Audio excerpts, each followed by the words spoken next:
this is sort of just a me showing you how I do that workout. There seemed to be enough interest in it, so that's what I'm going to do. So to start off, basically what you need for it is the shield that you fight with. Personally, I think the heavier the better, but if you have two shields, one that's heavier, one that's lighter, fight with the lighter one. Use the heavier one for this kind of thing. My shield, excuse me, because of how it's made, weighs about 15 pounds, so it is quite a bit of a workout. And then on top of that, you need an iron bar. This is a piece of stub axle. You can kind of see here with the little ledge cut into it. That kind of acts as a handle. I have another one that's just a piece of straight bar that I cut from, I believe it was an old pry bar that was just too beat up to use for anything. And it's a little bit lighter than this one. This one weighs about 6 pounds. I have one that weighs 7 and one that weighs 5. So, just for varying degrees of things. You'll need a Viking weapon. I use this because I only use this for one part, but there's one part of it that if you're not used to that motion, you really need to work at it with a weapon, be it an axe or a sword or something. That is one that you're going to use before you work up to doing it with this. It's a movement that you could potentially hurt yourself fairly badly if you don't work up to it.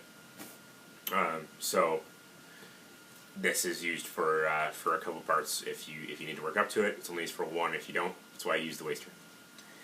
And then the other thing is, I came up with an idea for a spear trainer after somebody asked a question about one. And the idea I came up with was actually just mounting a 2.5 pound hammerhead on the end of a spear shaft. And that way you can choke up and down the shaft. It also works for Dane axe training as well. Because a 2.5 pound hammerhead is far heavier than your Dane axe should be. If you're swinging a 2 pound head on the end of a Dane axe handle, you should probably reconsider. So that is that. I will get into the workout part. Probably mention that this kind of workout, if you have to do it in a public place, be very, very careful.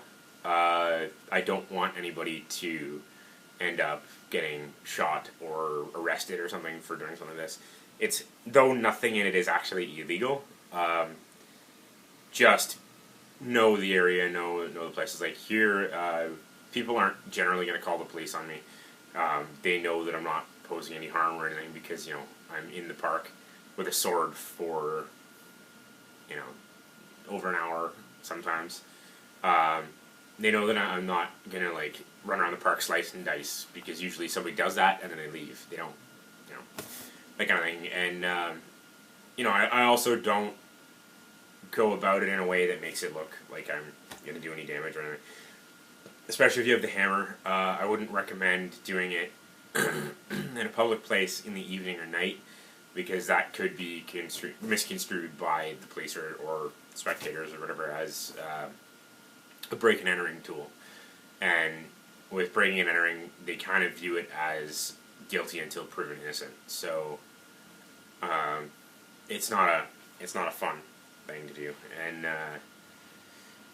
so just be careful. Just know that you're going to get some weird looks and that kind of thing. If you have a private spot to do it, that's awesome. Just, be wary of where you are. So with this one, you basically get into fighter stance and you run through the 8 basic attacks with the iron bar and your shield. You want to hold your shield away from yourself so you actually get the workout of holding the shield up. And every time you make an attack, you step. This isn't exactly proper form for fighting because you don't really want to do crossover steps as much. Mostly because somebody can knock you off balance. But it is just getting used to swinging an object around while holding the shield while moving. And it sort of gets you able to control your weapon a little better, because you are controlling a 6 pound bar. You really want to make sure that the motions are under control. No wild swings with this. If you do wild swings, you will probably hurt yourself. You want to do it under control, so that in the end, not only are you becoming stronger because of controlling this thing, but you're also then able to control your weapon. And believe me, since doing this, the sword that I use feels like it's made of paper. Because using this super heavy weapon helps a lot.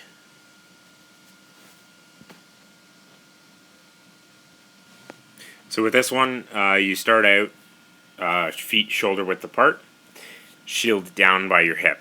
And then the basic movement you're doing is a bicep curl that turns into basically half an Arnold twist going up with the shield raise. With this one, you want to go sort of at a rate of 1, 2 up, 1, 2, 3 down.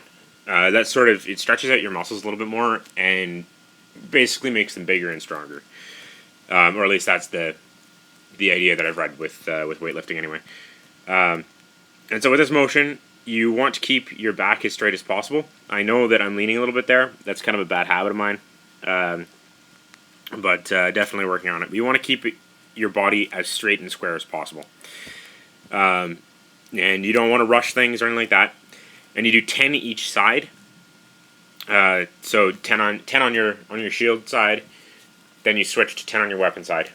That's to sort of keep it all in balance, so that you don't end up with one arm that only has the muscle mass or the muscle tone for one thing. In the end, you probably want to be somewhat of an ambidextrous fighter. It just makes you a little more versatile. Excuse me. And so this set is also a superset, because after you're done the 10 of the first exercise, you immediately move into 10 of the second. But you do get to rest the one side while the other side's working, and vice versa. So this might not seem like it's too challenging, but doing these repetitive motions with a 10 to 15 pound shield is pretty intense, especially when you consider the wind resistance. This motion, you want to keep it. You're doing a side to side high block, going through that arc, and you want to keep it away from your body, so that your back and your shoulders and your arms and your core are working to support it through the motion, and lifting it right up so that the handle's up near your ears, sort of both times. And you want to do 10 each side, and that's one swing across, and then the swing back, and that's one. That's one motion. And so it's basically there, and you actually get quite a workout in your back and shoulders from this, and your arms.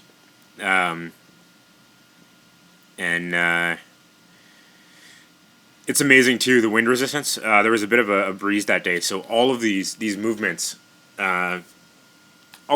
actually are a little bit harder to do because the wind was actually blowing like a kite. The third thing is doing these mid blocks, and with all of these, make sure that you don't break line of sight, because that's very important. You don't want to break line of sight of your target. This again, you want to keep it a fairly controlled motion, because you don't want to hurt yourself. It's a twist in the core, a twist in the legs a little bit, a twist in the back and shoulders, and the arm is supporting the shield in that position. And this is actually a move that you want to get fairly strong with, because there are some moves that end up happening where you end up parrying a Dane axe with the edge of the shield. They're fairly rare, but it's also a good idea to be fairly fast to block, so that you don't take a strike that may be a little bit misjudged, a little bit hard, to the stomach or the weapon side. So after this one, it is low blocks. This one, it's again, it's 20 moves, basically 20 squats. So you're basically, every time you drop that shield down, you rotate it so that you get the length of the side of the shield. But then you also do a squat in your defensive form. All of the shield positions should be in the defensive form except for the shield raises, which is your shield leg forward. This one is basically 20. So you do one touching your right foot, one touching your left foot. So it's 1, 2, 3. It's not the sort of back and forth motions of the other ones. It's just easier to count that way. But you do 20. And you make sure that you're squatting properly. Sticking your butt out and everything. And also, like your head is being... There's a cable from the top of your head keeping it in position so that you are squatting with proper form, but it's also so that you don't basically get in the bad habit of sticking your head out when you do a low block, because somebody can feint a low block and then strike your head. Maybe not in the society that I'm with, but it's also just sort of proper form. Now you do 10 shield punches each side. And this is another one, remember that to use your whole body to power through that motion, you really, really want to not use just your arm. It won't be good. And also, do not hyperextend your arm. Don't go to the full extent of your joint. That is how you can end up with some pretty serious injuries in your elbow. So this one, you start off by doing 20 circular parries with the bar or the weapon if you're not used to them. 20 circular parries, and then you switch hands and do 20 more. And so this one, you really want to get in the habit of turning your body slightly when you do a circular parry. You turn it in the direction that the weapon is moving along the bottom, so that you're basically turning your body in such a way that the weapon, if it's a thrust, your opponent's weapon will actually slide past you instead of accidentally stabbing you in the side. And if your non-weapon hand or your non-dominant hand is not strong enough, you can take it a little easy. It does take a bit to get used to. I know I'm still struggling with that. Now these ones are the ones that, if you're not used to it, you can cause some serious damage.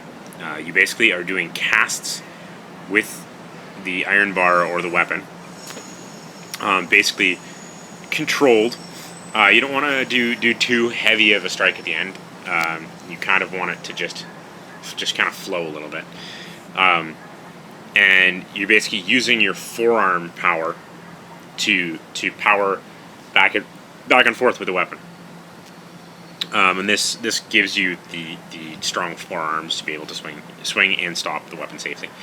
But this one, if you feel any grindy motions or grindy feelings in your wrist at all, stop and use something lighter, or change up the form on how you're doing it. It does take a bit, as you can see in the video here. I am struggling with my left hand. Excuse me. I am struggling a bit with my left hand.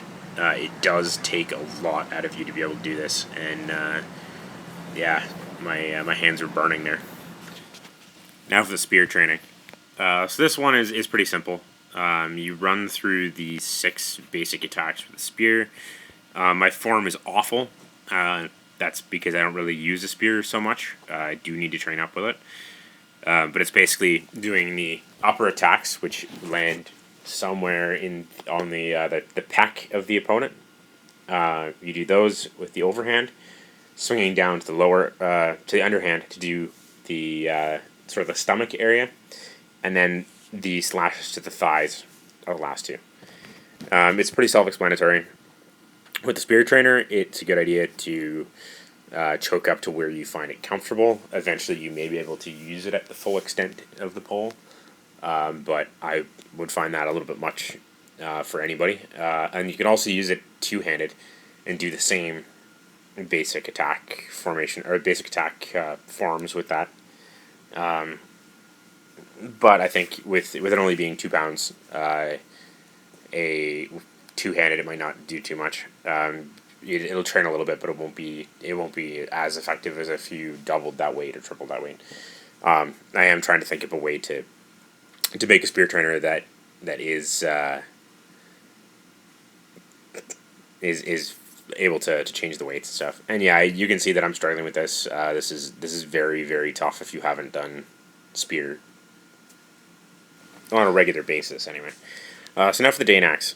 This is basically doing 20 swings of the Dane axe first from the strong side and then across. So you want to do them with some intensity, only because it is a fairly lightweight. But you still want to control. You want to try to stop at the same point every time from both sides. Like you have, let's say, an apple hanging from a string that you're trying to not destroy. And so that, and then you again switch hands. So this is a little more intense than you'd imagine. You are swinging a 2-pound chunk of metal on the end of a 6-foot pole, so it is a little tricky, especially in the offhand, and especially when you get those. You lack leverage when you get your arms twisted around and stuff, so it's a pretty solid workout. So this one is what I call the Berserk, and you are going to need an interval timer for it. There's a number of good apps on both iOS and Android, and you basically set it up, and I'll put in the description what it is. And so right now it's 45 seconds of cross chops while holding the shield. Again, you want to hold the shield away from you so that you're getting the full benefit of it. But if you have to hold it against your body, that is fine. It's not a hugely important thing, and you will get tired, considering this is at the end of the workout as well. This one you want to swing with intensity. You do want to do it at a steady pace so that you don't get tired out. I sometimes kind of lack that, but you will also notice that your hand will get very, very tired, and your forearms will get very, very tired. So it's 45 seconds of that, and then it's, I believe, either 20 or 30 seconds of rest. Not very long. And then you immediately move into doing this overhead strike, which is sort of roughly based on the Ochs form, or the Ochs guard of longsword. And you do that for 45 seconds, trying to keep up the intensity. I sometimes go a little too hard at the beginning and burn out, which is not exactly fun, but but always try to keep going. If you're about to give up, just try again. You might surprise yourself. Obviously, if you are hurting, you figure that you cause injury, obviously stop. But if it's something you're tired, just give yourself that 2-second little break and then keep trying. You might be able to push yourself through. Then it is a minute's rest, which was kind of fun this time because there was an old guy that was staring at me, wondering what I was doing, and kind of going, the neighborhood's gone to crap. The neighborhood's gotten weird. But, whatever. I also go jogging in chainmail, so that's nothing new to me, right? I take joy in terrifying all the other joggers by sprinting past them in chainmail. And at least this time there weren't piles of children hanging around going, "What are you doing? Are you gonna fight people?" So, as always, you switch sides. So now again, it's 45 seconds on your offhand with the cross chops. With your offhand, just getting the strength to do it is more important than excuse me, maintaining proper edge alignment and stuff. It's just getting the strength up to actually swing that thing with intensity and everything. Edge alignment is more important with your weapon hand until your offhand gets strong enough to be able to do this and more coordinated to be able to do this. As you can see, because of the first round, I was not really able to hold my shield up properly. That happens. It just is what it is. Sometimes your hand is so tired from holding onto that weapon for that long that you just can't grip the shield properly.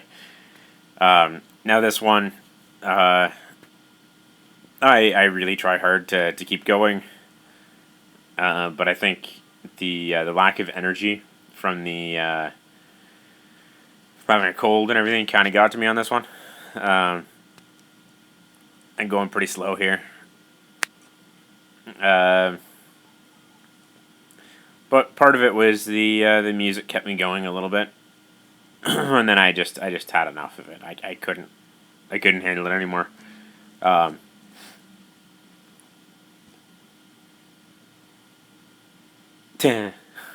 I couldn't even put the sword down nicely. So one thing that had totally escaped me while I did all the voiceover and everything was that each of those exercises, each set, should be repeated 5 times. So let's say in the case of the shield exercise superset, you're doing 10 reps of each exercise and 5 sets. And you can take a break between those ones because that's quite a bit. Same with doing the circular parries and the casts. You should take a break between those ones. And the spear exercise and that type of thing. But the 8s, that one you should be able to do 5 sets back to back, or at least that's what I do. And the only exercise that's only repeated that amount is the Berserk, which again I'll put that in the description as to what to set the interval timer to. I do have to look up some specifics on my phone, but beyond that, it's pretty good. So that's just the first day of the workout. The second day, I do a HIIT training program that I found online, which I suppose I could link the site to you guys. And eventually, I'm gonna do my own that's more suited towards Viking combat and stuff, and sort of more suited towards my style of fighting and all that stuff. So that's going to change. And then the third day, you gotta do a rest day, or you can go for a jog or something. That kind of cardio is a pretty good thing. It does allow you to be able to not get tired out as easily because you have both the conditioned strength to be able to hold a shield and weapons and all that stuff. But then it's cardio. It's a fairly important thing. Keeps your heart going. So I would go for a run. I do like to use Zombies Run 5K Trainer. It's sort of a fun thing to keep you going in it. It's a good program. So there's that. So yeah, adding the extra days, it's a good thing. If you're going to use this as part of like a fight practice training thing, it could also be a good thing. It's just a matter of getting all of the equipment together enough for whoever comes to participate, which could be a little bit much. And then if this starts to get easy for you, I've thought of a few extra things to make it a little bit better. And I can show you one of those So one of the things that I found that I'm actually planning on using eventually when I have worked up to this, this is the same bar stock kind of things, but it's the actual, it's the length of the sword that I use. So it's about 12 pounds. It is quite a heavy object. I definitely would not jump into using something so heavy, even if I went to the gym regularly and all that stuff, and was a power lifter or something. I probably would not jump into this because it is something that is insane. Because when you think about it, when you look at centrifugal force and centripetal force, the farther away from the center the weight is, the more inertia, I guess it is. Basically, the heavier it feels, because it is pulling away from that. The harder it is to stop. So I wouldn't jump into this one lightly. I will eventually do it. It's just a matter of time. Because I do have kind of a goal. I want to. This has nothing to do with Viking or anything. This just has to do with looking at Frisian folk heroes. I want to be able to wield Groot-Pier's sword, and Groot-Pier's sword weighs, 15 pounds? It's a beast. It's a beast of a Zweihander. And, I don't know whether the sword in question was actually Groot-Pier's sword, whether it was a bearing sword or not. I just want to be able to try to use it, and actually use it effectively and fast, which just means having strength that's conditioned to do that. And so I think a bar like this will help me. Another idea I had was with the shields, you can actually you can attach a metal plate to the back side of it, and then on the front and the back, or even just drill a hole through it, and then on the front and the back, take the plate weights, like the weight plates from like a set of barbells or whatever, and basically bolt them either side of the shield, and that allows you to add weight to it. So if you want to have a 30-pound shield, you could have a 30-pound shield pretty easily. And so that's just a random idea I had to sort of supplement it later if things get easy for you. You can always add weight to the shield. You can always get a larger bar. You could always make a bar that allows you to add weight to the end of it. So that's about all there is. Thank you for watching. If you have any questions or comments, please don't hesitate to leave them below. If you like what you see, don't hesitate to like and subscribe. Thank you very much.